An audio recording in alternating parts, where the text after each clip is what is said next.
As we said, this week's show is Gendy Tartakovsky. I got that right? Yep. I like the consonant in the middle is what always trips me up. Our show this week is Gendy Tartakovsky's Samurai Jack, a show which is one of those shows that like really got cut down in its prime and like never got to finish pretty infamously. I feel like it never really found an audience. It was kind of just scraping by ratings wise.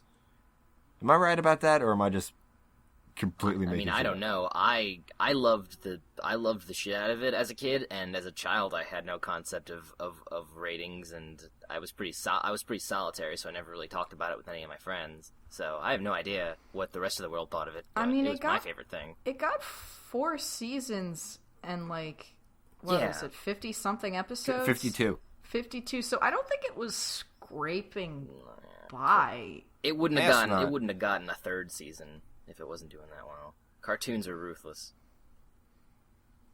Yeah, I mean, I'm not sure why they canceled it. Maybe like the last season wasn't doing well, and like maybe they didn't know how to market it, or maybe they're like, oh, we need more marketable things, or I don't know. I don't know how networks work. Cartoon Network seems to like to say it won't sell toys, and then they never attempt to sell that many toys. No. Yep. It's like, but I have no idea. So I'm assuming there's some stage in the whole merchandising process that we don't see that must like just decide whether to even make them in the first place or not, because that always happens. And I'm like, but you guys didn't make any toys. Who's deciding these things? I don't fucking know. It's TV. Well, apparently Cartoon Network ordered 52, so maybe after those were done, they're like, we don't want any more. You know? Oh, really? Wow, just right off the bat, 52 episodes? Dang. Yeah, I guess so. Like, because the beginning was incredibly well praised. Like, it received 4 award nominations, and it was even like released as a standalone VHS. So Cartoon Network was like, "Oh wow, this is going to be cool." Oh yeah, that movie blew, like, because like I remember they kept the marketing for it before it aired really like teasery, and I had no idea when I remember watching like whatever minimalist trailer they had for it, and there was like Samurai Jack, and I'd be like, I was literally like, that's the dumbest name for a thing I've ever heard. What is this dumb thing gonna be? And then that whole movie, the 3-episode part whole movie happened, and I was just like, my life is forever changed. Yeah, so I mean, that was so well received that Cartoon Network was like, yeah, totally, we want more. So it was aired in 4 seasons of 13 episodes each, and the final episode aired in 2004, and I guess after that, Cartoon Network was like, okay, we don't want any more, we're done. You had a good run. But we didn't finish. Oh, shut up. So let's actually talk about what this show is. It's Wander Over Yonder, but more serious. Wouldn't Wander Over Yonder be Samurai Jack, but more silly? Well, our listeners have a... Sure. Yeah, okay. The show's created by Gendy Tartakovsky, creator of Dexter's Laboratory. And the thing about Gendy Tartakovsky and Craig McCracken is that if you don't pay close attention, you'll think they're the same person.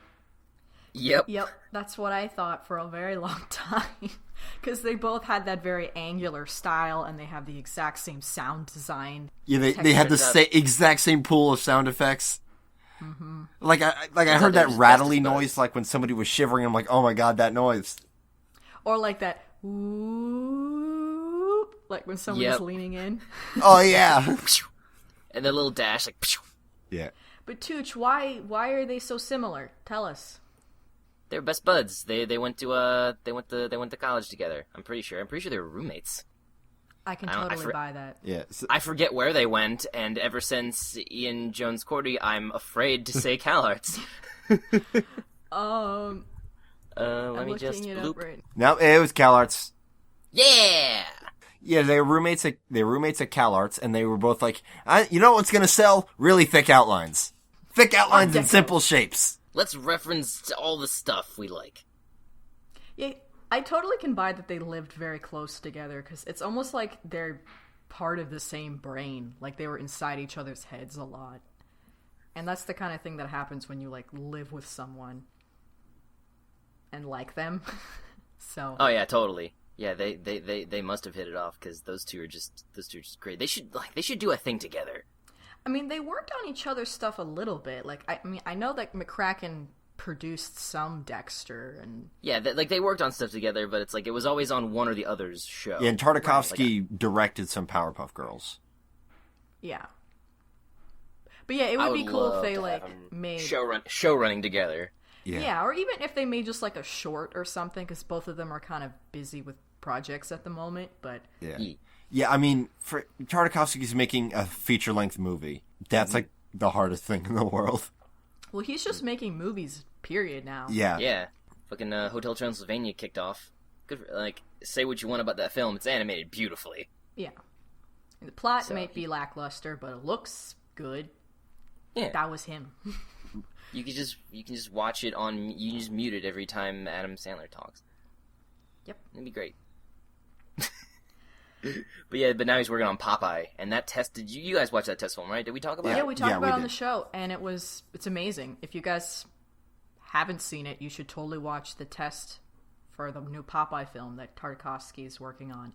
It'll blow you down. Beautiful. Any hoozle. The show that we're talking about. Yep. The Jack. Now, we actually, we mentioned the visual style of Tartakovsky's kind of brand. Like I mentioned, thick outlines, simple shapes. Simple shapes are still in here. A very, very striking thing about Samurai Jack's visuals is that there are no outlines. And at first, it's actually very jarring. Really? I didn't notice it at first. And then I read it, and I was like, oh, you're right. There are no outlines. No, I didn't notice it as a kid. No, I went into it knowing that because I remember seeing like an ad for the show as a kid saying like somebody was talking about like an interesting thing about the show is that there's no outline. Yeah, it makes the show look really different from a lot of other stuff of the era, and especially a lot of stuff of Tartakovsky's. Yeah. It might sound like all of his other shows, but it doesn't look like them in a lot of ways. Particularly the way that it's composed, like shot-wise. Like, we're talking like film directing jargon here. Like, every shot is very like deliberately balanced and composed. Like, it looks like a painting or like a very stylized graphic image. You can probably take any random frame of this show, print it out, frame it, and it'll be a work of goddamn art. Yeah. I mean, everything is so meticulous, and every shot is so thought out. I mean, I haven't seen a cartoon like that in a really long time, where you notice it, I mean, obviously all the shots are thought out in every cartoon, but this one, it's like, you notice it right away, because it's very cinematic. Yeah, I think a big part of that is the show's pacing, which we're gonna get back to because I think that's a huge part of what makes this show so unique, and a huge part of its identity is its pacing. Yeah, the shot composition is just outstanding, and the visual design and everything is a gorgeous looking show. Yeah, I love the animals. I love all the creature designs, whether they're like crazy creatures or like actual animals in that style. They're all great. I love all of them. Yeah, and like you can see with a lot of the creature design, it's like you put the thick outlines on them again, soften them up. You got Wander Over Yonder. Pretty much. Kind of, yeah. Like they both have that ability to just like make up a creature and have you believe it's real.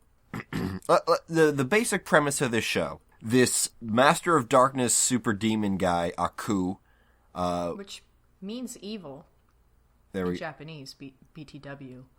Yeah. Nice. He is resurrected and besieges a city in Japan.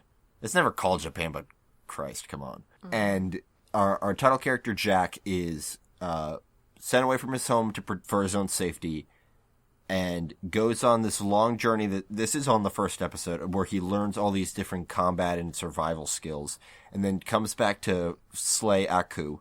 And at the end of their fight, Aku sends him into the future as like a defense mechanism. Like this guy's going to stab me, so I'll just do this. I'll send him to the future. And they never say how long it is, but it has to be thousands of years. Yeah. Thousands upon thousands, because like the Earth is completely different.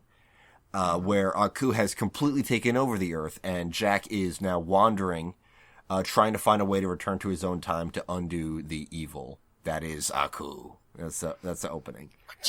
Jack is voiced by voice acting legend, untouchable skill of Phil Lamar. Love him. And Yep. Aku is voiced by the late Mako, who is otherwise most notable for the voice of Iroh in Avatar: The Last Airbender seasons 1 and 2. He's also pretty legendary. Yeah. Oh yeah, totally. Yeah, he was in some Conan movies, but... and then he was Splinter in the TMNT CGI movie. But he was mostly Aku and Iroh. Yeah, that's what people know him for. Yeah, they're very, very memorable, striking roles. And beyond that, there's actually only one other recurring character, which is the Scotsman, voiced by John DiMaggio. The best character. Yeah. Yeah, other than that, there are no recurring characters, and even among the main characters, a lot of the episodes are pretty low on dialogue. There are a couple episodes in which Jack never speaks. Well, I think there's only one episode where he doesn't say anything. Yeah. Oh, maybe there's only the one, which is Oh wait, no. There'd be two. There was the one where those 5 bounty hunters were after him. He didn't talk in that, and then obviously there's X9 episode where only he spoke. Oh yeah. Yeah. Incidentally, those are my 2 favorite episodes. It's kind of hard to pick favorites in this show. No, it's those two. It's those two, no question. Okay. For me, they were pretty good. Yeah. Yeah. So it's very episodic. It's been compared to that old '70s show Kung Fu, where it's just a wandering martial artist righting wrongs, which is what the show does best. Because like one thing that I found. And this is because I know... Well, Kung Fu was one of his influences. Yeah, absolutely. Along with, like, Akira Kurosawa and David Lean's stuff.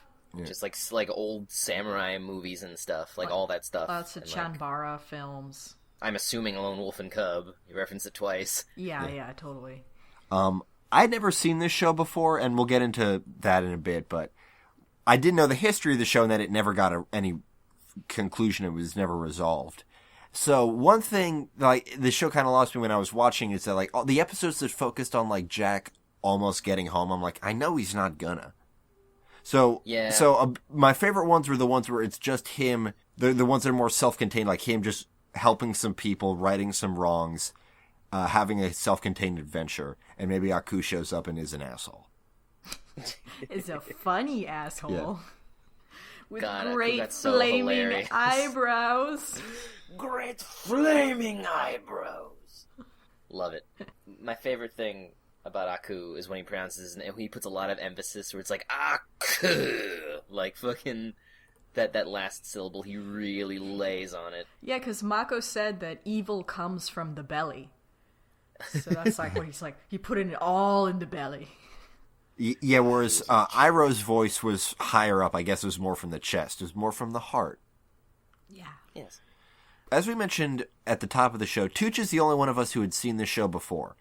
I never watched it as a kid because I thought it was more serialized. I thought it was a continuous story, and I missed the first couple of episodes, so I thought I would just never be able to catch up, because this was back in the day before, like, YouTube and, like, all these video streaming sites where you could just watch a show.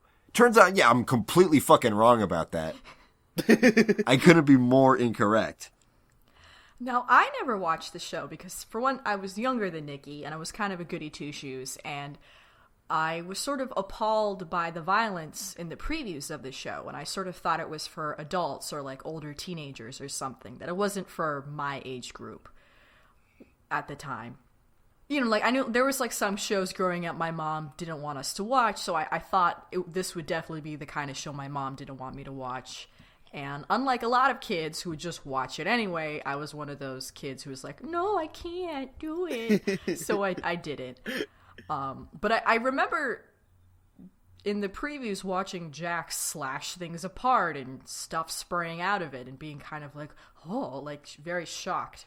And even when I was like going back and watching the show for the first time, that did sort of shock me at first, like just how violent it was, even though they're all robots or whatever. Yeah, see, that's the thing. That's how they got around. Like, even as a kid, I realized that that's what they were doing. Like, oh, like shit that clearly, was not designed to be a robot. suddenly he slices it in half and, like, robot parts come flying out of it, and you're like, oh, come the fuck on. Like, everything can't be robots. Yeah. Jack certainly doesn't know. Jack doesn't know half the shit he's cutting in half as robots until after the fact, I'm assuming. And then, he would just murder a dude. And then in later episodes, robots are, like, cool people and sentient and have, like, little towns and stuff. So, like, I don't really get it. But Here's the thing. Sensors. In our future, when robots are, like, sentient and or sapient enough to, like, be considered people, they have the right to vote and marry and everything, this show's gonna be looked upon as some really problematic shit. Because, like, oh... Honestly, I had that thought. Like, when Jack... Okay, it was the one where he fights those, like, seven basket robots, and, like, he walks through that town of, like 50s style Tinker robots, and they're all, like, strung up with their innards everywhere, and I'm just like, if a robot in, like, the year 4000 watched this, it would barf up something. But I was confused because he felt bad for these robot people, but he kills robots all the time. He kills robots every day. Like, but he doesn't know the robots. He'll kill anything. It just so happens they're always robots. That's not his fault. Yeah, it just happens the things he uses non-lethal techniques on are not robots. It's all kind of contrived. Remember in the very first episode, all those dudes had bionic hands, so he was only slicing off their hands, and at the end there's just a pile of claws on the floor. Like, I mean, in the last episode, he's fighting those trolls, and each of them has, like, a bionic arm. But then he'll, like, cut them in half and, like, oh, the whole thing's robots. Don't worry. Yep. It was pretty hard for me to get used to at first, because I was just sort of shocked by just, like, the sheer amount. And because there's so much time devoted to it, because there's a lot of pacing with these fight scenes, especially in that first opening movie where he's just a one-man army. And it's just... fucking, like, 15 minutes of him just destroying robots. Gonna say, like, that scene is, like, literally 15 fucking minutes long. That movie did the greatest job of encapsulating exactly what you're in for, because like, a lot of episodes didn't really ever get as good as that, so it's like, they really started off with a bang, where just like, yes, these are robots, but also he's goring them, and he's just covered in their oil at the end, and it's like... Even as a kid, I always thought, like, oh no, that's getting into his cuts. It's gonna sting. But yeah, that's why I didn't watch it as a kid, because I was a good and you know what's weird? That just made me realize, like no one else is allowed to get cut up and be people, but Jack bleeds all the time. The only blood we ever see is Jack's. And it's very brief, but still, it's there. Yeah, like, I guess... all that together, when I was watching for the first time, I was like, holy crap, no wonder I was scared to watch this show as, like, a 7-year-old or whatever, even though it was technically Y7 or whatever. I thought, like, man, this isn't for me. For a kid show... bigger kids. For a kid show, it is very violent. And, like, it's all stylized, but it's still there. Definitely. And it becomes a lot more ambiguous later on, when, like you said, when they start humanizing the robots. I do want to talk about the show's approach to pacing, because that's to me, that's the most interesting thing about it. This show is extremely patient, and it's a kind of patient pacing in animation that I haven't seen in the longest time. It's almost like those old movies, like before the 80s, when they would, like, drag out scenes, sometimes too long, to build an atmosphere. This show does this all the time. And I made the observation that, like, if you just want to boil it down to the narrative core of it, a lot of these episodes you could cut almost in half, runtime-wise. Some of these could be 11-minute episodes, but doing that would completely change the feel of the show. It would compromise what the show really is. Because we're used to with all these 11-minute shows, stuff that I don't necessarily want to say breakneck, but that is very tightly paced, very dense. And this shows the antithesis of that. Yeah, like, there were points where I was, because I'm so not used to it, there were points where I'm like, okay, I get it. Yeah, no, me too. I was surprised, because again, like, especially in this day and age where everything's 11 minutes, and yet they can really pack a whole lot of story into 11 minutes, I'm watching this going, like, this is all so much atmosphere and substance. Like, were they not, did they pace, did they, like, okay, did they write out the story and then, like, fill in the blanks, like, later? Like, okay, we got this episode comes out in under 5 minutes. How long can we make Jack stare at this thing? How many close-ups of his furrowed brow can we have? Yes. 8 of them. How many times are we going to show, like, the same thing, but from, like, a different angle for dramatic effect? And, like, we're being, kind of, mean to it, but, like, it as a whole, it works. Although, if you are like me and trying to marathon the whole thing in 1 week, it can be frustrating. It's like, just show the scene! I get it! It was frustrating even for me when I wasn't marathoning it. I was just like, okay. Just there'd be like 20. I'd be like on the 20-minute mark of like a 22-minute thing, like the last minute being credits, and I'm just like, the episode's not over yet. What else is like? What's gonna fucking happen? Like, oh my god! And then it would somehow all wrap up in like 30 seconds. What I think is interesting is that after the movie, they did only one. No, they did 2 of them. They did two-part episodes, but the one I want to talk about is The Scotsman Saves Jack. And for that one, it's like, the okay... funniest Scotsman for me. Yeah. That one, it's like, okay, we can't fit it all in one 22-minute episode, so we'll make it a 2-parter, but we'll resolve the original conflict halfway through the second part, so we'll just have to do another thing. I was super weirded out. Like, what it felt like to me was like, because like, you know, sometimes like when an episode's over, sometimes you wonder like, I wonder what happened immediately after that.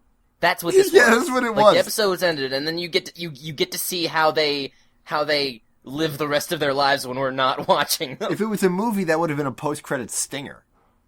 Right? Yeah. Yep, pretty much. But like when the slowness and the atmosphere and the tension is at its best, it's incredible. My favorite example is, I mean, we mentioned this episode. The episode is called The Princess and the Bounty Hunters, I think it is. It's the one in the snow with the 5 bounty hunters. Like that scene when they're in the trap and they're waiting for Jack to come, and like Jack's not even on the horizon for like what felt like 2 hours. That was so tense. And then when the action happens, it's over in like 10 seconds. Yeah, and I mean, I think that a lot of that does come from those old samurai movies and the way they were shot and their approach to pacing, and it really does capture those old movies. It's perfect homage. Yeah. Like, you know, in that episode in particular, he cut down all 5 of them before the drop from an icicle reached the ground, and I think that was taken directly from some samurai movie. And like the timing doesn't work, but like, it's cool. Oh no, the timing never works. I always noticed that like Jack will be doing something and you can still see the guy in the shot a little bit, but he's just standing there doing nothing while Jack's doing that. Like you gotta watch this knowing what it is. Otherwise, you'll just call bullshit on half the stuff. It's spectacle. Yeah, and it's a little pulpy.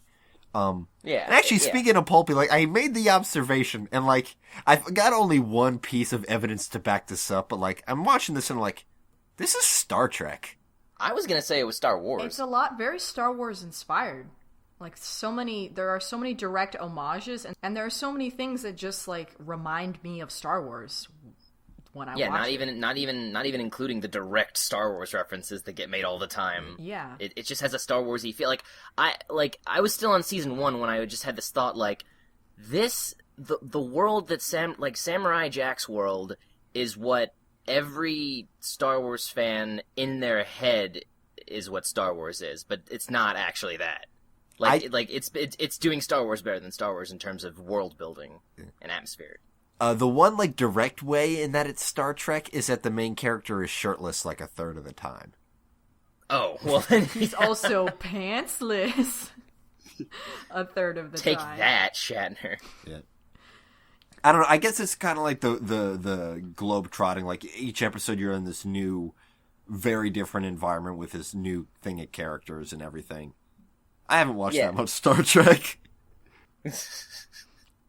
Yeah. Well, it's more Star Wars because the world's a lot more chaotic and grimy, and it's more sci fantasy. Yeah, it's very sci fantasy, and like the whole like every episode's like in Wander Over Yonder, which this show actually is very similar to it if you look at it the right way. And he's on a different planet every episode. There are episodes of Jack where it feels like he has to be on a different planet. It's like so far removed from what we understand Earth to be.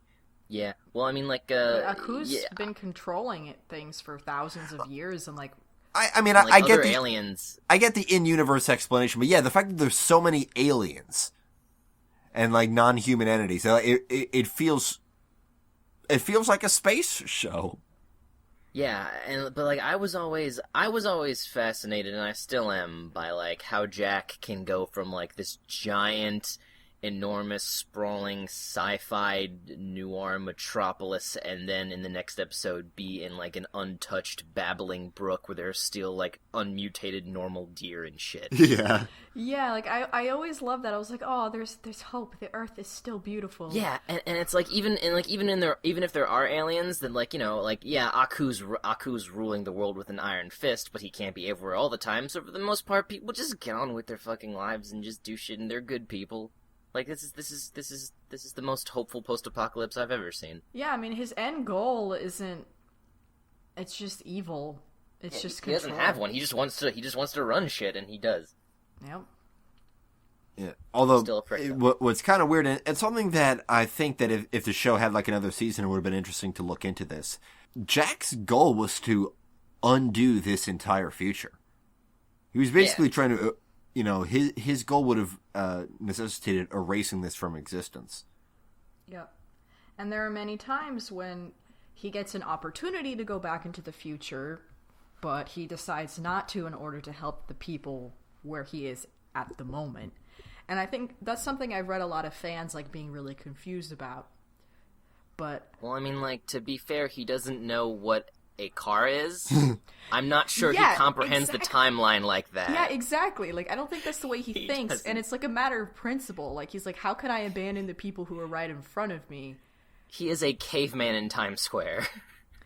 Yeah, like there is that scene where he tries to drive the car and he's like, I don't know what I'm doing. I like to walk. Like, he couldn't even handle shoes. Like, shoes were too complicated for him. Modern shoes. That episode is like the biggest like whiplash for me, because it starts off really sweet and then it's just a bunch of stupid, and then at the very end it's sweet, and I'm like, what the hell? 'Cause I was gonna say this was the dumbest episode, but then there was those moments in the beginning and the end that made it worthwhile, but everything in the middle is dumb. That episode had the only joke in the series that I really didn't appreciate, which is like, one of the shoes he tries out is a pair of high heels similar to his old sandals that are like, they're awesome. He can like run up a fucking building like Sonic the goddamn Hedgehog. But he doesn't got, go. like, knives as the heel. Yeah, but he doesn't go with them because people make fun of them because they're women's shoes. And I'm like, it's like the year 12,000. Can we please move past this? They were really cool shoes, man. And they were practical. They were practical high heels. I mean, that's already like a huge thing. Yeah, no, this... That's like the only time this show made me upset, though. So that's, out of 52 episodes, that's a pretty good run. I mean, well, I just noticed that, like, you know, 90% of even background one-time occurring characters are mostly men. Even, like, when they'll show an entire village of aliens, they'll all be the same dude with, like, different colored pants. Or sometimes they all just look identical. Yeah, it's pretty androcentric, which is weird because I feel like Jack's design appeals to the elusive female gaze. Oh, yeah. That's what I wanted to talk about. I was going to ask you about that because I'm like, I say that, but I'm not a woman, so I don't fucking know. But, like, he's a handsome, responsible, polite man who takes off his shirt a lot. That seems... And pants. And pants. Well, he never even wears pants in the first place, really. It's his robe. Yeah. Yeah. But for me, like... And, like, his hair's always getting messed up in, like, sexy ways. Yeah. No, this show, like, that was one of the things that stood out to me from the very beginning, because I was like, holy crap. This is obviously a dude show. I can just tell that it's mostly dudes, for dudes, dudes. Yet you have this guy who's not, like, a dude's dude, necessarily. Yeah. Running around in his fundoshi for no reason. Being crazy handsome. Yeah. And I'm like... The fundoshi is that Japanese diaper underwear. Sure. That's what it is, right?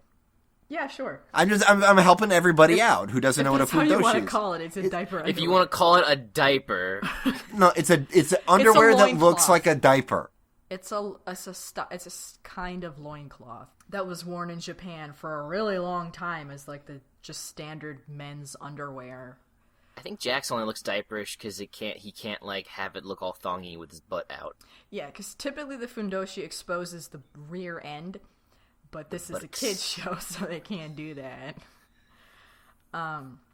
Anyway, it stood out so much to me because I'd never seen a male character sexualized like this in a duty bro show, especially at this time.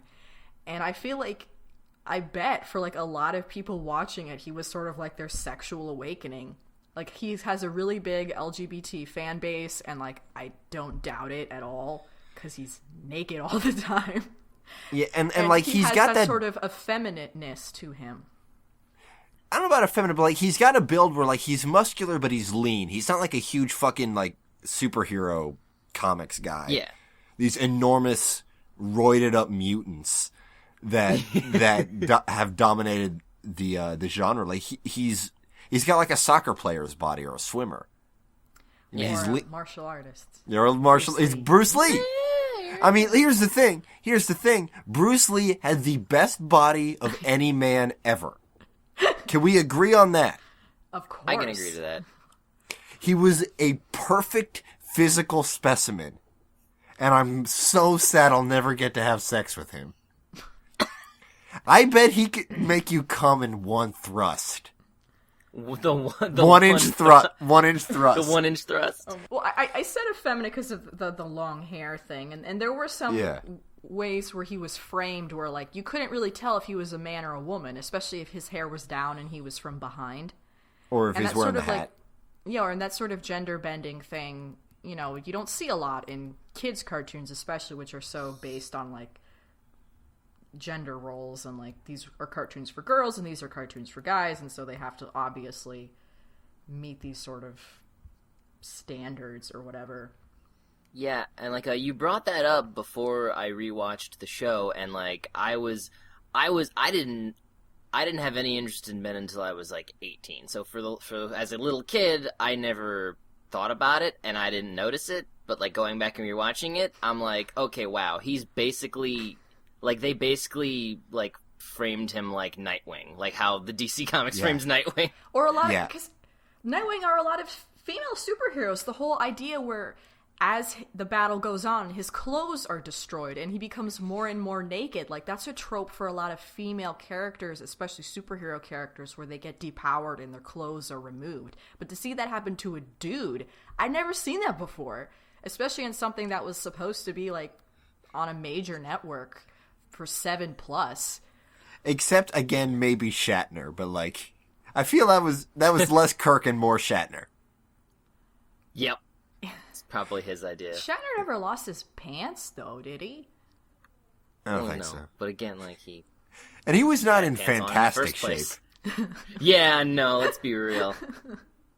And everybody on that show was just sweating their butts off the whole time. Yeah. Because they're wearing those sweaters. Those big old 70s lights. Yeah, very progressive posing and depiction of Jack. I want to talk about the music in this show because this is the first time in a long time I've noticed how good the music in a cartoon is. And I think part of that is that with me and my music appreciation, I tend not to notice scores from TV and film as often because it's something that's supposed to exist in the background while you pay attention to dialogue and action and stuff. Whereas, like, I always notice game music because games are by nature more repetitive, and there's a lot of sort of audio downtime during which you're supposed to focus on the music. And this show kind of split the difference by being like 45% montage. Yeah. Like the first time I noticed was that episode with the desert when they're running across the desert going through all those trials. Like that was a cool fucking song. Oh yeah. Oh yeah, that was great. I loved that. That's one of those songs that always stuck with me. Like rewatching it, I was just like, oh yeah, I know this song like note for note. Yeah. Yeah, that one was great. And I love the music because so many of the parts are silent, and I love how the music sort of pulls from all over the world, because one thing about the show I really like is it has a worldly feel, not just because he's globetrotting, but because Gendy sort of creates this fictionalized past where all these great civilizations existed at the same time, and they're all sort of equally stylized and, like, revered, and it's really sort of fascinating to see because it's all sort of has, like, equal time, because you see, you know, the ancient Japan, and then you see, like, the Ottoman Empire, and then you see, like, ancient African village, and then you see, like, Egypt and Rome, and, like, all these places that didn't exist at the same time. But Jack went to at the same time as the kid? Yeah. You see, I looked it up, because, like, he hung out with Robin Hood, he hung out with Genghis Khan, and actually, that is not impossible. The dates for Robin Hood are, of course, super fluid because, like, he's very possibly not a real guy. But he's not a real guy at all. But it was like the same decade could have been, like, later Genghis Khan, and then, like, what people have, like, pinpointed where these Robin Hood legends have originated. So, like, that's possible. But he was also in Prince of Egypt times. Yeah, he was also in ancient Egypt. And, like, all these other places, and he hung out with, like, Shaolin monks, and, like, I mean, yeah, it's sort of innocuous, like, it's just all this stuff thrown together, but there is so much, like, love and detail for all these different little worlds that I really appreciate that, like, just watching, especially in the beginning, and then later when we get to revisit these places and flashbacks, it's like, there's so much, like, love and attention put into all these places. And it's really nice to see. Back to the music. The music was primarily composed by James L. Venable, who also did the music for Powerpuff Girls, Foster's Home, My Life as a Teenage Robot, and Some of Clarence. And, like, looking at his thing, a bunch of really, really bad movies. Like Scary Movies 3 through 5, and superhero movie. Gotta pay the bills. Fucking I Hope They Serve Beer in Hell, which is probably the worst movie ever. Yeah. Well, I brought up the worldliness because he uses all these different cultures and sounds. Yeah, he pulls from a lot of places. Like, you got, you know, the bagpipe-driven music in all the Scotsman episodes. Anywhere where it's, like, clearly taking place in a specific place, like all the Japanese ones or that Egypt one, it's, like, music from that area of the world. And instruments from that area. So it's just really cool. Like, there's a lot of attention to detail, and it was surprising to me that it was, like, very respectful, and, like, nothing was problematic about it. Like, not a thing that I can recall. I was thinking maybe the extent of how incredibly black the Africans were. I was waiting for you to say that, because I sure as fuck wasn't. Like, but yes, that kind of. I mean, like, it could have been worse. I don't know. I mean, that didn't really bother me because. I mean, it's not like they had, like, the huge red lips or, like, big old bug eyes. Yeah, no, like, it wasn't caricature. They it was just like they were just literally black. The fact that it was, like, hexadecimal 6 Fs. Or is it 6 zeros? Which one is it? Which one is it, Tooch? I don't fucking know. What? I mean, they were completely black. Yeah, but like, I don't feel like he came from a place of character. I just feel it's a little. I feel like that comes more from an art tradition than a place of caricature or mocking. Like, because, like, I'm looking at a lot of these African paintings, and, like, the way that they draw the people is that they're basically black. I don't know. Yeah, no, like, I didn't see any problem with it. I honestly thought it was an interesting take. Yeah, I just think it's kind of dangerous ground to tread, but I think they came out okay. Every place was very stylized, and so and a lot of it was stylized off of, like, graphic art or the art of that place. So it seemed appropriate to me. And when we were in that episode where we were in Africa, like, it was cool. Like, It was very Lion King. Yeah. It fucking started the same way as the Lion King.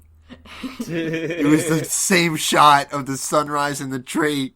And also for full disclosure, an additional composer was Paul Dinletier, who doesn't have a wiki page, so I don't know what else he did. And then, of course, there was the theme music performed by will.i.am. And Oh shit! Really? that was wow. Yeah, that was will.i.am. And George No wonder it was so repetitive. George Pajon Jr.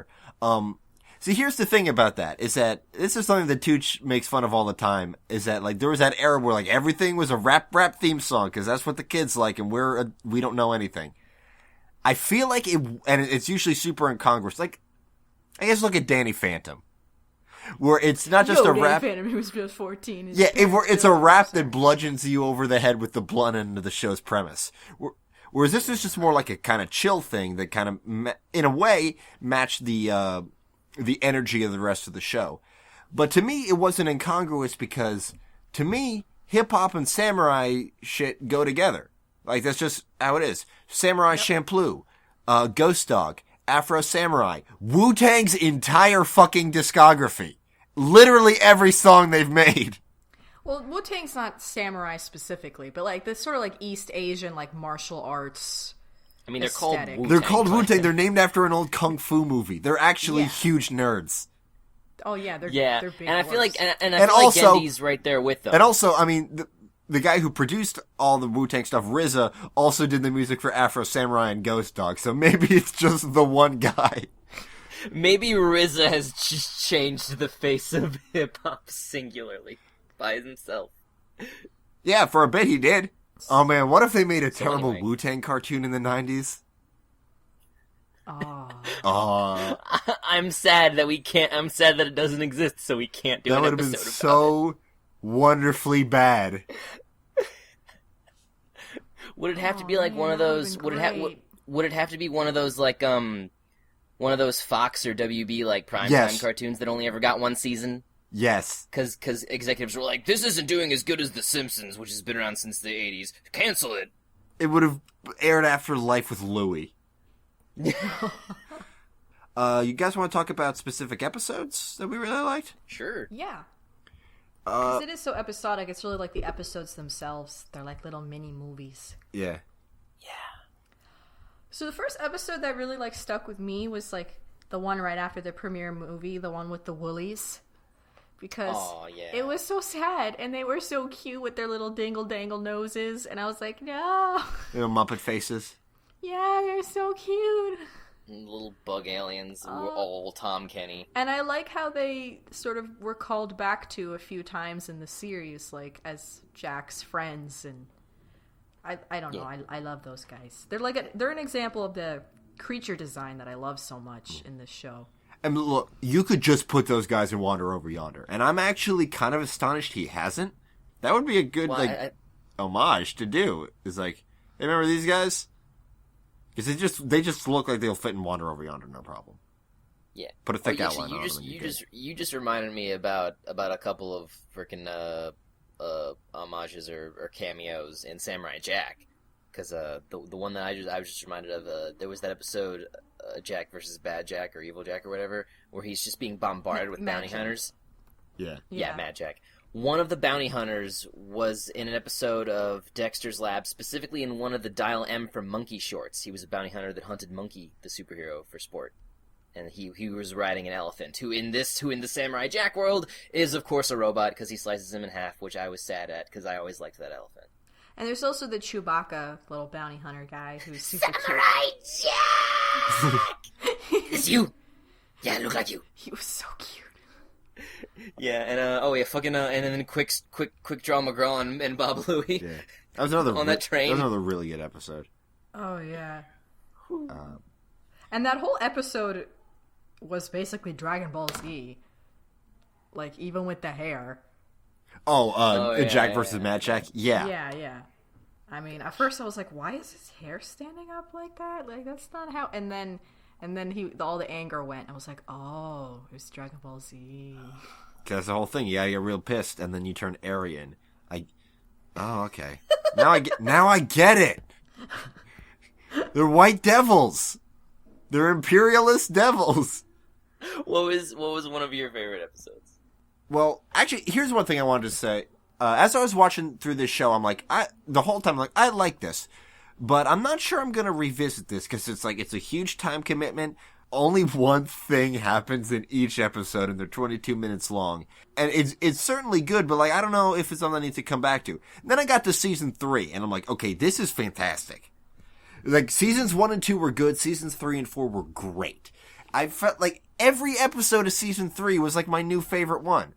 Like, Chicken Jack was great. The one we were talking about on the train, The Good, the Bad, and the Beautiful, that one was incredibly good. Yeah. Jack in Egypt, I love the minions of Set. Yeah. But let's talk about the zombies. Yeah, let's talk about this one from season 3, Jack and the Creature, or as I like to call it, My Neighbor Shitty Totoro. I love Shitty Totoro. Oh my god, the noises he makes. Yeah, so many noises. That had to have been D. Bradley Baker, right? And that's like another thing is that the cast was like all voice actors. There wasn't anybody outside of voice acting, like, you know, screen actors in there as a goof, with one exception, which was Samurai vs. Samurai that had David Alan Grier. David Alan Grier, yeah. Yeah, I can't see who voiced the creature right now because the Samurai Jack wiki's not great. According to IMDb, it was Jeff Bennett. Oh, Jeff Bennett. Interesting. Oh. I think so, unless IMDb's full of shit, which I don't know. It's been known to happen. And actually, it's like, good on Jeff Bennett, because I thought D. Bradley Baker was the only guy who could do that shit. Yeah. Because and it had like different voices, and it wasn't just like one noise that came out of its mouth. It was like a variety of noises that I didn't expect to come out of that thing's mouth, but did, and made it so much better. Yeah. I like that it had nipples for no reason. Oh yeah. I like that just he had some nips. A butt patch. Yeah, butt patch. I like that he was stinky. I like how, like, sometimes he was animated so lazily. He would just, like, slide along. I feel like they sketched a basic creature, and then like each guy on the each person on the staff came up and like added a different thing to him. Like the little dealies on his head, or his nipples, and then his belly button, which just looks like another nipple. I thought you were gonna say like every scene he was drawn by somebody different, which is why he's always kind of off model, like Natasha Allegri comics. It's just like each page they just get rounder. Yeah. And then there was also in season 3 Jack in the Haunted House, which is one of the first episodes to like play around with other kinds of art styles. With like so good at the end. Yeah. Well, Samurai vs. Ninja also did that really well. That was season 4. Oh yeah, okay, sorry. Oh yeah, but that's a great example of the white and black stuff. Yeah. Like again, it's very much another episode where one thing happens, but the execution is so good. Every one, like every episode is like an art piece, and it's trying to do something different. So it's very minimalist and singular down to its very essence. And I really like that about it. You know, and not every show has to just be like full of stuff. Like it can just be simple. And I think that's what made it so different, and why like when people watched it, they were like, "Wow, you know, this is something special," and why it influenced so many people. Because this show like has had a lasting impact on like a lot of different people. Me. Yeah. I mean, they apparently the 2D opening sequence for Kung Fu Panda was like inspired a lot from Samurai Jack, like the way that they sort of took those ukiyo paintings and like turned it into an animated piece, and Samurai Jack was sort of the first thing to do that. At least here in the West, I think. But like, it's really special. Like it's so different looking. Even now I look at it and I'm like, there really isn't anything else that looks like this and does things like this that I can think of. The only other stuff that does anything like Samurai Jack was also made by Genndy Tartakovsky. Because like you had his Star Wars like micro series, which is what they called it at the time, which was literally just a bunch of cool Star Wars battles for like 8 minutes, and then there was Symbionic Titan. Yeah, I mean, apparently it was his work on Samurai Jack that made Lucasfilm want Tartakovsky to work on this Clone Wars series. I mean, Lucas is also all about ripping off samurai movies. And then there was that lovely, like, parody homage in Duck Dodgers for the show. Yeah. And they actually got Mako to, like, be the Aku stand-in. It was just, like, an evil cat or something. And Tarkovsky himself, like, helped write it, and he actually, like, showed up a little bit in the episode. God, we should talk about Duck Dodgers. That was a good show that no one watched. And then there was that one episode, the finale of season 3, Jack in the Labyrinth, that just had Jigen in it. Yeah, that was just like a. What color was he? Was he ginger? It was his hair color was different. Yeah, he had red hair and his suit was white, and he had a toothpick instead of a cigarette. And beyond that, he was Jigen. Yeah, from Lucan the Third.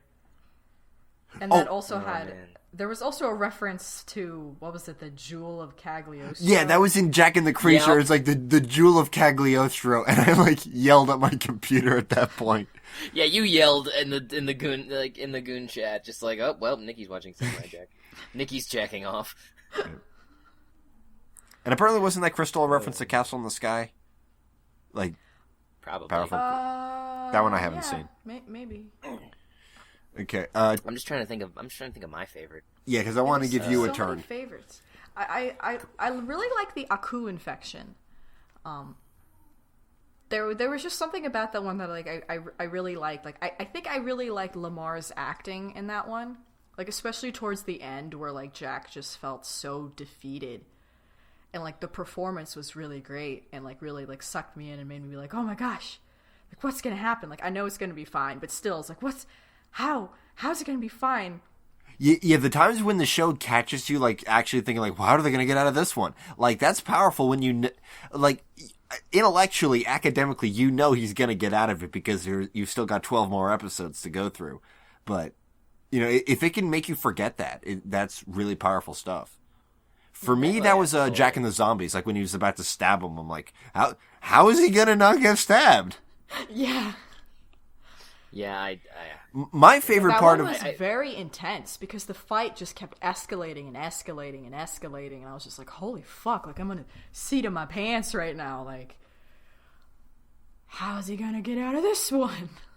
my favorite part of Phil Lamar's acting in the Aku infection was him voicing that Yiddish miner, like, "Oh, get off your tuchus, we gotta go mine."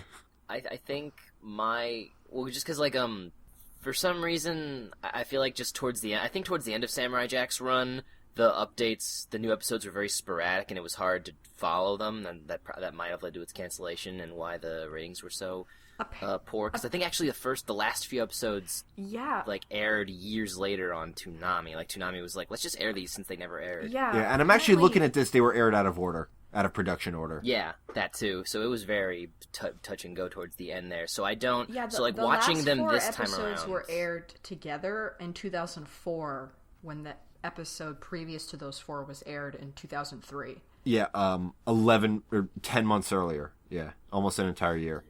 Yeah. And the thing is that like the last one that they showed in 2003, Jack versus Aku. That's like one they could have ended a series on, or at least ended a season. Like I mean, there was still no closure, but it like almost had closure, whereas the last one was Jack and the Baby, which is just a fun, cute episode. Well, the one I always remember that being the last episode and being really weirded out by it. Like, really? Like, okay. Momotaro! Yep. I mean, that's the last thing that's said in the show is this squeaky-ass baby going, Momotaro! with its angry baby warrior face. But Jack versus Aku is hilarious. That's great... Because I was going to say that's one of my tops, because I don't remember... My favorite episodes this time around are all from season 3 and 4, not just because the show's so much better, but because I don't remember them as well, and possibly haven't seen a couple of them until tonight and yesterday. Jack vs. Aku had my favorite goof in the whole show. That one of the bounty hunters who Aku sends after him has that chest gun, and it tapers so far that the bullet is minuscule. Well, I just like how Aku breaks down their whole relationship, and it's like, I'm bored of this crap. Like, first... I like it opens with him ordering Chinese or something. Like, I should be in the computer. Yeah. Like, he's Aku. Like, do you not know Aku? He runs the world. Oh. God, anytime, and it happens several times where he's just chilling out in his chair, angrily, like, staring at Samurai Jack, probably watching him poop and stuff. Just really mad, just, like, twiddling his fingers, just like, ugh. I love how silly he can be, but also how terrifying and threatening at the same time, because he's got such a great design with the shape-shifting and I love his it. face, you know, and it's just like... The mouth expressions are endless. Yeah. And like he's got such a weird mouth, so you don't really expect because like in the very first episode, like he when he turns around and he's got that really stiff looking Oni face, but then like as the series goes on more and more, he just like gets a lot looser, and it's just like it's so good. I mean, his design is spectacular, and like everything about him is just wonderful. Because like I never thought I would marvel. I never thought I would marvel at the character design of a character who is just 90% just it's a black blob. Yeah. But he's so expressive. Yeah.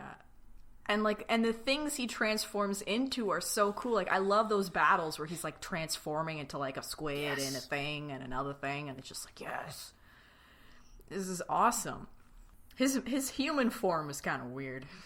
Yeah, that was supposed to be like Jack just sort of looks at him like, huh? I love when he was Little Red Hood. Yes, Little Red Hood. Not Riding Hood, just Red Hood. Like, he didn't even care enough to like say the whole thing. Flaming eyebrow. I want to talk about my two favorite episodes. I mentioned a bit of Princess and the Bounty Hunters earlier, and like that incredibly tense final scene. But another thing I really liked about that episode is the first time some moral ambiguity was introduced to the show. And the idea that these bounty hunters that Aku is sending after Jack, they're not all just like evil fucks. The main one, Princess Mira, voiced by Greta Lyle, is fighting for the freedom of her people, and the way that she can do it is by taking down this guy. So nobody really wins in this situation. Like Jack gets away, and at the cost of dooming this entire planet, and he doesn't know it. That's some tragic, heavy shit. Yeah, and she just Absolutely. cries. And then it ends. It's like, oh no. And Boris was so funny. It's like you can either dig or I'll dig a hole for you. And then like a 30-second beat. Okay. And then my other favorite episode is Tale of X9, and it's like, of course, this is my favorite episode. It's a noir story of a tragic robot whose lead motivation is his dog. And it's the cutest fucking dog ever. Yeah. Like, as soon as you see that thing's face, I'm like, I can't even right now. Like, it almost took me out of it because the dog was just too cute. With just silly puggy face. Yeah. It's fucking heart tongue. Yeah. Yeah, and again, that's another one with some ambiguity where the person trying to get Jack is not some evil fuck. He's a guy who has a good reason, his own good personal motivations for doing this job that he doesn't really want to do. And it was like, I love Darren Norris as a voice actor. I think he's fucking hilarious. I've never heard him perform something with that much heart before. Holy crap. It was great. That one like touched me emotionally the most. Like I choked a bit. Yeah. It was great. Because, you would hope that there would be some sort of happy something, but no, Nope. like Lulu probably died too. Like, Aku's got a pet dog now. And but Just one kept of it the things around. that's interesting about that ambiguity is that Jack and the Zombies does sort of introduce something that sort of changes a lot of things, in that Jack's sword cannot harm the innocent. So anytime he cuts something, that thing isn't innocent. Even in the Aku infection, which I mentioned before, when he kind of goes nuts and he attacks this robot in the middle of this town, and if you're like, holy crap, he just killed some innocent guy, but then... That's like the most gruesome robot kill in the series, also. Because he doesn't chop him in half, he just opens him. He just splits him open. Yeah. But then saying that his sword can't harm innocents, it's like, okay, I guess that robot was actually a bad guy, so it's okay. Like, I don't know. It's probably a plot. It's probably a plot oversight. I mean, you could say that X9 was not innocent because he wasn't. No, he wasn't. X9 himself probably would not say he was innocent. No. So I guess that's why Jack is like always, because we were talking about it before, where it's like he'll just kill anything. He doesn't care. But I guess because he knows that the sword only harms things. Well, I mean, like, I just meant that in terms of, like, he has nothing against killing living things if they're threatening him. Like, he doesn't want a quarrel, but if there is a quarrel, he'll fucking stop the quarrel. You know? Yeah. And knowing that his sword won't hurt anything that's innocent, like, sort of makes things kind of easy. Of, like, determining, like, okay, should I stab this thing or whatnot? I don't know. It was just sort of an interesting thing to introduce that late in the game. Yeah. My other favorite joke... Oh, fuck, I just lost it. God damn it. I'll come back to that. Yeah. Well, my favorite jokes are from the Scotsman, like, particularly in the first... But, like, the first Jack and the Scotsman, my favorite bit in Jack and the Scotsman is not anything the Scotsman himself says, well, not counting his, like, 5-minute Scottish insult, but, it's the pig sheriff, voiced by, I'm pretty sure that's Kevin Michael Richardson. That's my favorite Kevin Michael Richardson role. That pig thing is amazing. Yeah. I remember... And I'm pretty sure that was just like a reference to, like, Boss Hogg from Dukes of Hazzard. Yeah, gotta be. He's a literal Boss Hogg. The goof I remember was from Samurai vs. Samurai when the samurai is beating up robots in the tavern, and the monk dunk. Remember the monk dunk? No. He cuts off the top of the robot's head so it looks like a Franciscan monk, like, bald spot, and then he dunked him in, like, a basket. Oh my god. What an asshole. And yeah, I love all the flashback episodes and stuff, because, like, I wasn't sure if the show was gonna address more backstory things, because, you know, that opening did show a lot, but I thought it was sort of nice whenever we got these small little bits of story from the past. I mean, I love Jack in Africa. Like, I wish they would have had an episode like that for every place he went to, because maybe they wanted to. Yeah. Well, they kind of did one. So well designed. They kind of, but not really, did one for the Shaolin monks and Egypt too. And Egypt. Yeah. And when he stumbles upon his old home. Do you know why else you like the flashback episodes a lot, Nina? Why? Because young Jack was played by Toon Link. Oh yeah, he was so cute. He's adorable. And I just like the stuff with his like mommy. Like, I don't know, I like mommies. You really like mommies. I really like mommies. Like, you know, when he's remembering how his mom taught him how to make those hats, which I loved, because we just randomly some episode he would have a hat. They even made a joke about it in the wanted posters. Like, I love that Jack joke. Sometimes wears hat. It's like, but then they explain it. It's like, oh, he learned how to make it from watching his mommy, and I was like, that's so cute. I love it. I did realize just now I did miss an episode. Jack and the Farting Dragon. I did not see that. You didn't miss much. Okay. It's exactly what it sounds like. I remember reading he that. comes to this old, like, plague-ridden, medieval-looking gross town full of gross people, and they're plagued by this stench, and it turns out this dragon is, I guess, pregnant with a dragon egg? Yeah. And but the baby's, like, born in the egg, and he keeps, like, barfing up fire and, like igniting some organ in the dragon that gives him really bad indigestion and gas. No, you did miss one goof. You missed, like, the most bizarre reference joke ever. Oh yeah, that's the one thing in that episode. What was it? Jack is asking for directions To the dragon and he's like, slayer. and he's like, it's that way, and he's like, what's the other way? And the guy just goes, Space Ace. Yeah, like, what happens when I come to the fork in the road? And he's like, you know, go right. And he's like, what's the other place? Space Ace.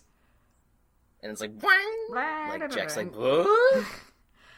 For those of you who don't know, Space Ace and Dragon Slayer were the games that Don Bluth Studios made. Those Laserdisc Maze. ones. Those Laserdisc It took ones. me a while to make that connection. Jesus Christ.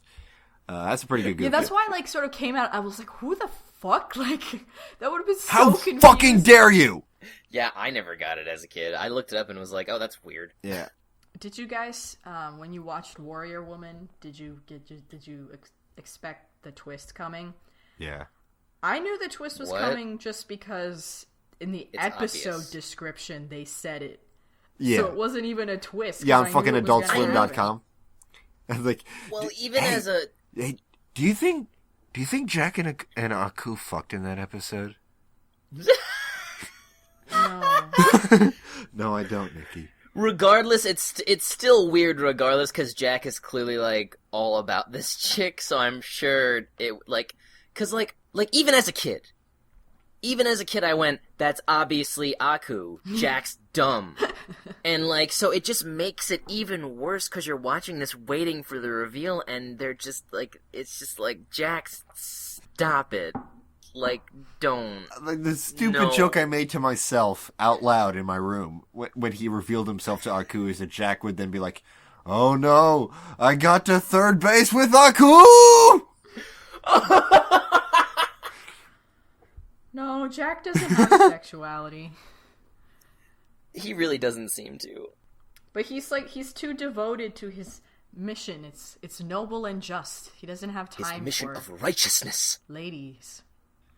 And my favorite Scotsman goof was just in Scotsman Save Jack, where he's just holding him by the jacket, like, have you seen him? Have you? What I about? love And like he one. like the snake charmer, and then he just asks the snake, "What about you?" I can't do Scottish, by the way. And like the snake spits acid in Jack's face. And I love how Jack is like, but dude, I don't know. Like, Like, dude. shut it! Shut it! Shut it! My name's Brett Worthington. No, nobody's named Brett. My only Like, problem with the Scotsman is I did have trouble understanding what he was saying a lot. That's like half the fun. I love it. I loved his machine gun leg. It's so cute. It's cute when he like lives like. And his bagpipes. He's just the most annoying man on the face of the earth. Well, he can't play them well. You know, like when we visited his family or whatever, his clan, they could play it pretty well. He couldn't. He's terrible at it.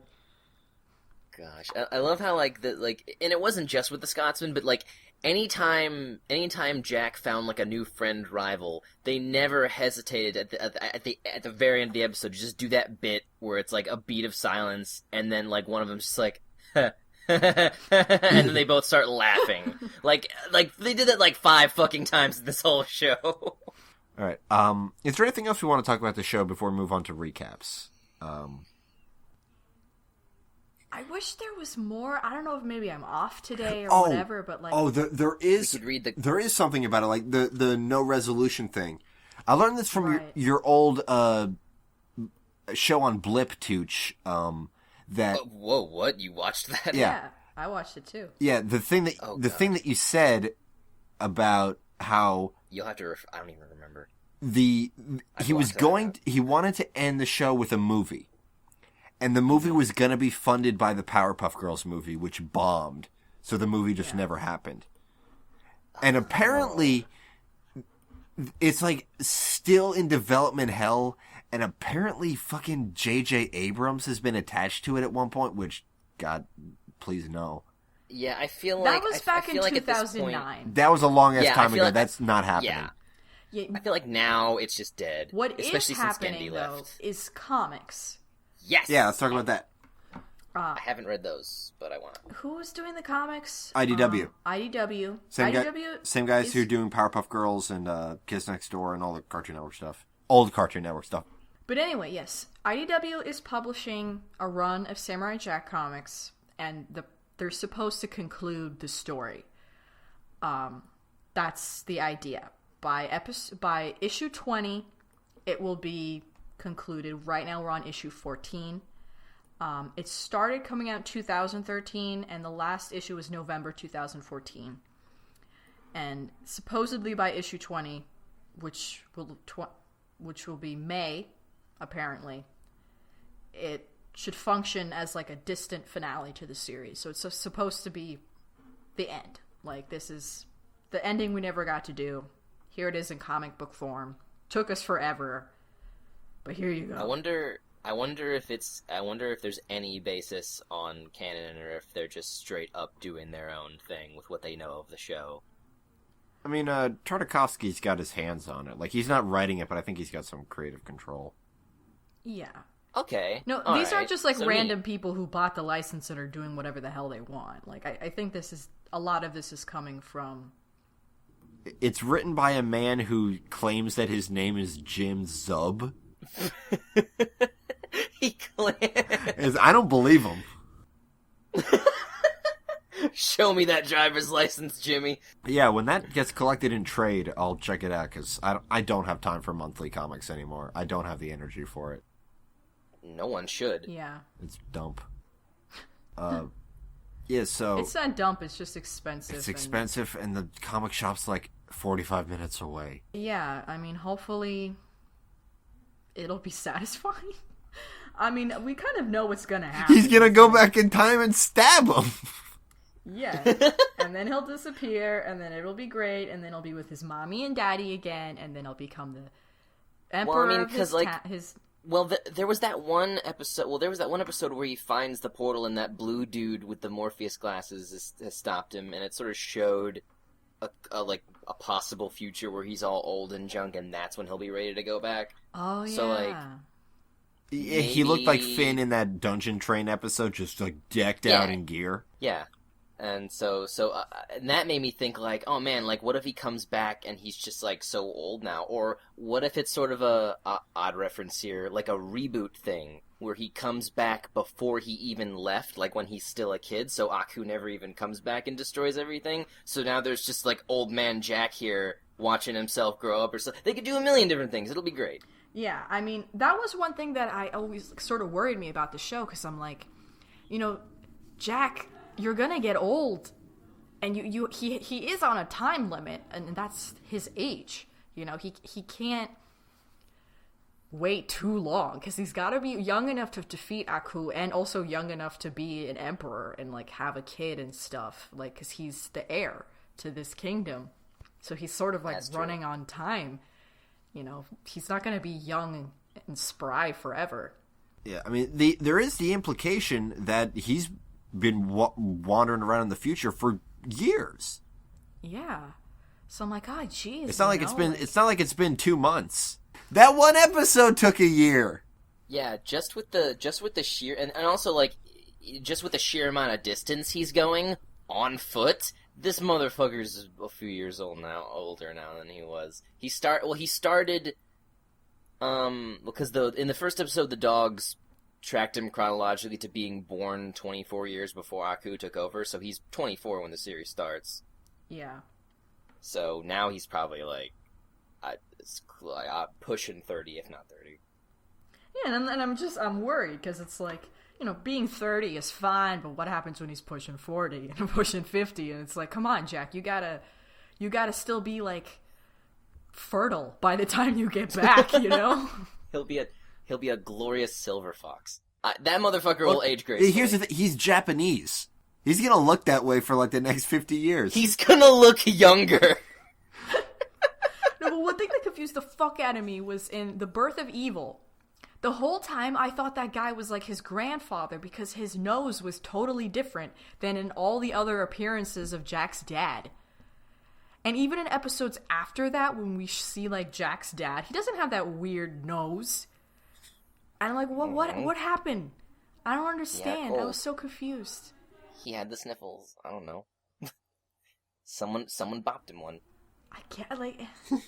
It really messed me up. I was very confused. And with that note, I think we should move on. A great show. Can't recommend it enough, but we've been going for a while, so let's move on to recaps.